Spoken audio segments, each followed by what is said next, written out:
Welcome back to be alert. ఎవరికైనా జబ్బు చేసిందంటే ఎవరైనా ఏం చేస్తారు? డాక్టర్ దగ్గరికి వెళ్తారు, మందులు వాడతారు. జబ్బు తగ్గడానికి కొంత సమయం పడుతుంది. కానీ బాబా వారు మాత్రం చిటికలో రోగాన్ని నయం చేస్తారు. మిమ్మల్ని బాధల నుంచి ముక్తులను చేస్తాడు. ఎక్కడున్నాడు ఈ బాబా? అతని వద్ద ట్రీట్మెంట్ తీసుకుందాం అనుకుంటున్నారా? అయితే ఒక్క నిమిషం మేము చెప్పేది వినండి.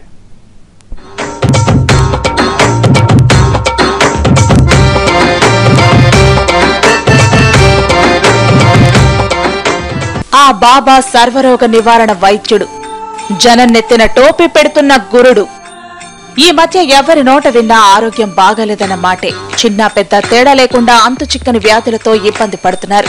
జబ్బు చేసిన పిల్లలు పుట్టకపోయినా ఆసుపత్రిలో అనేక వైద్య చికిత్సలు అందుబాటులోకి వచ్చాయి. కానీ ఎవరికైనా ఎలాంటి జబ్బు చేసినా శ్రీకాకుళం జిల్లాలో ఒకటే చికిత్స. ఆ చికిత్స ఏంటో మీరే చూడండి. నీరసంటే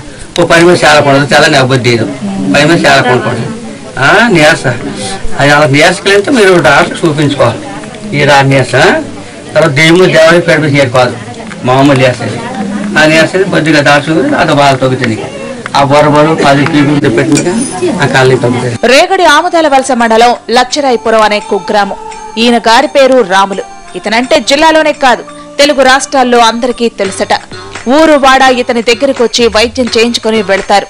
చదువులేని అమాయకులే కాదు, ఇతని టక్కు టమారా విద్యలకు బోల్తా పడిన వాళ్లలో విద్యావంతులే ఎక్కువ మంది.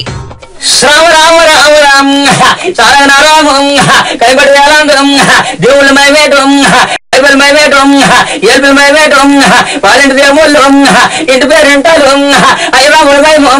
ఒంట్లో నేతాలు దేవుడి మైవేటం దెయ్యం రావారం ఏడు ఏగలు పెళ్ళటం కంటి నెత్తారం అడిగలు ప్రసవం.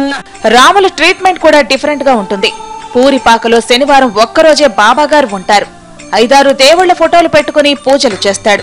తన దగ్గరకు వచ్చిన రోగికి అనేక జబ్బులున్నట్టు భయపెడతాడు. సింహాద్రి అప్పన్న, శ్రీరాముడు, దుర్గాదేవి తన మీదకు వచ్చినట్టు డ్రామా రక్తి కట్టిస్తాడు. రోగులను నమ్మిస్తాడు. ఏవో కొన్ని మంత్రాలు చదువుతాడు. విభూది నుదుట పెట్టగానే 50 రూపాయలు చేతిలో పెట్టాలి. డబ్బులిస్తే మంత్రించిన తాయెత్తును బయటకు తీస్తాడు. లేదంటే లేదు. తాయెత్తు కట్టించుకోగానే క్షణాల్లో రోగం తగ్గిపోతుంది.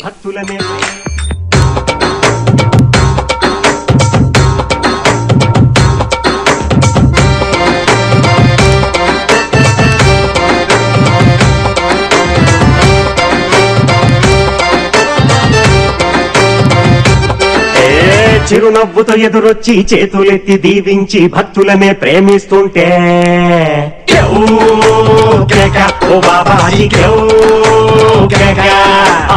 తాయెత్తులతో రోగాన్ని తగ్గించడం ఎలా సాధ్యమని అడిగితే ఈ బాబాగారు ఏం చెప్తున్నాడో వినండి. మరి 2 గంటల వరకు 12 వరకు 1 గంట వరకు ఇలాగే ఉంటాడు. ఉన్నాడు అంతా వెళ్ళిపోతాడు. అది వెళ్ళిపోయి నేర్చిపోతాడు. ఆయన మరి ఎట్లేదు.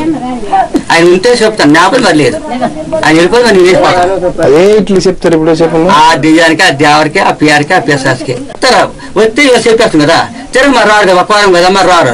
ఇంకా కలుగుతుందో లేదు. ఆ తర్వాత మాకు చెప్పడం మేము మా అమ్మ ఇవ్వాలంటే వెళ్తాం పెట్టి ఆడడానికి. మరి ఈ పిల్లలకే పేరుకి వస్తుంటారు. ఈ కళ్ళూషన్కి పెళ్ళూషన్కి నేర్చుకుని వచ్చిన వస్తుంటారు. శనివారం ఇతని గుడిసె ముందు తండోపతండాలు జనం ఉంటారు. ఇక్కడికి వచ్చే వాళ్లకు టోకెన్లు ఇచ్చి మరీ లోనికి పంపుతారు. ప్రజల వీక్నెస్ ను క్యాష్ చేసుకుని బాబా సొమ్ము చేసుకుంటున్నాడు. అమాయక ప్రజలు ఇతని గుడ్డిగా నమ్ముతున్నారు. ఇతని వైద్యంతో బాగుపడతామని ఎంతో దూరం నుంచి ఇక్కడికి తరలి వస్తున్నారు జనం. జనాలు రావడానికి చాలా మంది తెలియదు. బయట తెలిసిన వాళ్ళు వచ్చారు, తెలియని వాళ్ళకి రావడానికి విజయవాడ, హైదరాబాద్ కాదు తెలిసింది.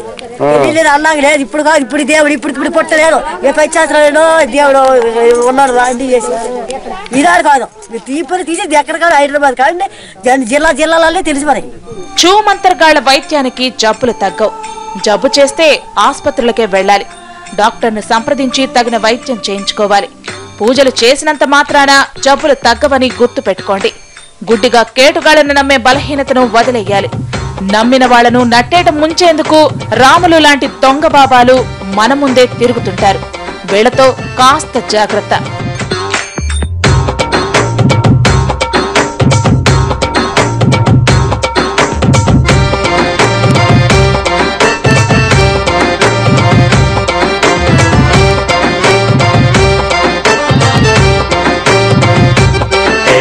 చిరునవ్వుతో ఎదురొచ్చి చేతులెత్తి దీవించి భక్తులనే ప్రేమిస్తుంటే